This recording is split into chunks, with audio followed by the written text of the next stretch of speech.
নমস্কাৰ বন্ধু বান্ধৱীসকল, আন এটা নতুন ভিডিঅ'লৈ আপোনাক স্বাগতম জনাইছোঁ ডিজিটেল স্কুলত। আজিৰ ভিডিঅ'ত আমি শিকিম ডু আৰু ডাজৰ সঠিক ব্যৱহাৰ।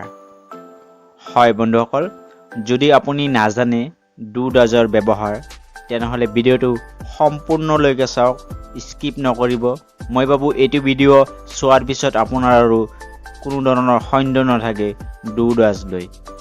ধন্যবাদ।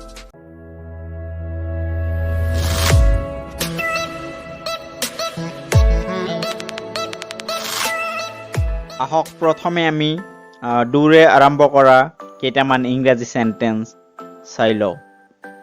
1 নম্বৰ চেণ্টেন্সটো হৈছে তুমি তেওঁক পছন্দ কৰা নে? Do you like him? 2 নম্বৰ চেণ্টেন্সটো হৈছে তুমি ইংৰাজী কোৱা নে? Do you speak English? 3 নম্বৰ চেণ্টেন্সটো হৈছে তোমাৰ কলম আছেনে? Do you have a pen? 4 নম্বৰ চেণ্টেন্সটো হৈছে তুমি তেওঁক চিনি পোৱা নে? Do you know' him? 5 নম্বৰ চেণ্টেন্সটো হৈছে সিহঁতে আহিবনে? ডু দে কাম? আৰু শেষ চেণ্টেন্সটো হৈছে 6 নম্বৰ চেণ্টেন্স তুমি ফুটবল খেলানে? Do you play football?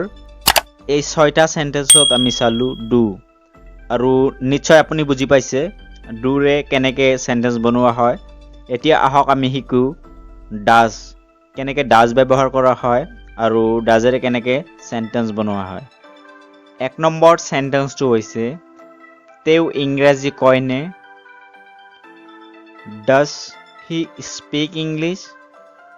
2 নম্বৰ চেণ্টেন্সটো হৈছে তোমাৰ কুকুৰে কামোৰেনে? Does your dog bite?